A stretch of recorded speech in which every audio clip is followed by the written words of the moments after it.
ನನ್ನ ಪಾಡಿಗೆ ನಾನು ನಡ್ಕೊ ಹೋಗ್ತಿದ್ರೆ ಮಾವಿನ ಹಣ್ಣು ಸ್ಮೆಲ್ಲು ಹಂಗೆ ಎಳೆದು ಬಿಡದ ವೀಡಿಯೋನ ಸ್ಕಿಪ್ ಮಾಡ್ದೆ ನೋಡ್ಕೊಂಬನ್ರಿ.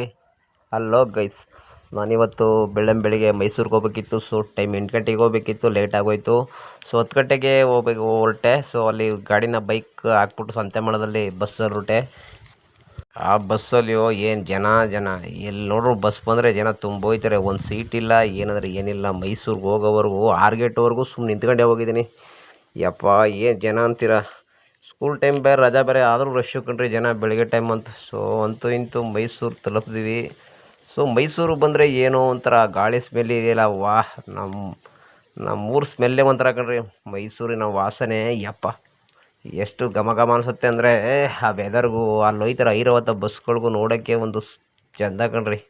ಸರಿ ಅಂದ್ಬಿಟ್ಟು ಫಸ್ಟು ಹೊಟ್ಟೆ ಹಸ್ಬಿಟ್ಟಿತ್ತು. ಅದಕ್ಕೆ ಫಸ್ಟ್ ಹೋಗಿ 11 ಗಂಟೆ 11:15 ಆಗೋಗಿತ್ತು. ಸೊ ಫಸ್ಟು ದೋಸೆ ಹಾಕ್ಸ್ಕೊಂಡು ತಿನ್ನೋಣ ಅಂದ್ಬಿಟ್ಟು ದೋಸೆ ಹಾಕ್ಸ್ಕೊಂಡೆ. ಅಣ್ಣ ಬಿಸಿ ಬಿಸಿ ದೋಸೆ ಹಾಕ್ಕೊಡ್ತಾ ಇದ್ನ. ನನಗಂತೂ ತುಂಬ ಖುಷಿ ಆಯಿತು ತಿಂದ್ಬಿಟ್ಟು.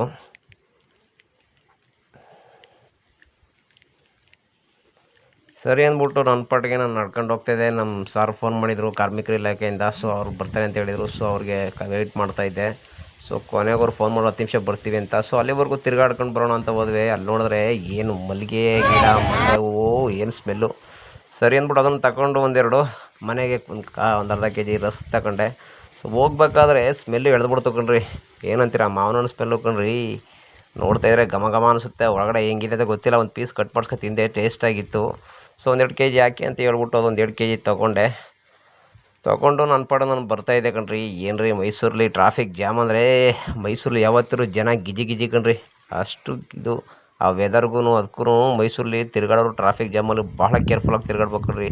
2 ನಿಮಿಷಕ್ಕೂ ಸುಧಾ ಬರ್ತಾ ಇರ್ತವೆ ಸೆಕೆಂಡ್ಗೂ ಟ್ರಾಫಿಕ್ ಜಾಮ್ ಕಮ್ಮಿನೇ ಆಗ್ತಾಯಿರಲಿಲ್ಲ. ಸೊ ನಾನು ಒಂದು 10 ನಿಮಿಷ ಸೈಡ್ ನಿಂತ್ಕೊಂಡ್ಬಿಟ್ಟೆ. ಅದು ಬೇರೆ ಹೊಡ್ಕಿಡ್ಕೊಂಬಿಟ್ಟೋದ್ರು ಯಾಕೆ ಬೇಕು ಅಂದ್ಬಿಟ್ಟು.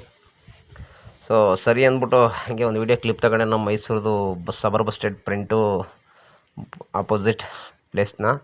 ಸೊ ಗಮನಿಸ್ತಾ ಇದ್ದಾರೆ ವೀಕ್ಷಕರೇ, ಇದು ಒಂದು ದೊಡ್ಡ ಹೈಟೆಕ್ ಸಿಟಿ ಅಂತಲೇ ಹೇಳ್ಬೋದು. ಸೊ ವೀಕ್ಷಕರೇ, ನಮ್ಮ ಮೈಸೂರಲ್ಲಿ ಅಂಥ ಪ್ಲೇಸ್ಗಳಿದೆ. ಇದಾಗಿರುತ್ತೆ ಇವತ್ತಿನ ಬ್ಲಾಗ್. ಮತ್ತೆ ಸಿಗೋಣ ಮುಂದಿನ ವಿಡಿಯೋದಲ್ಲಿ.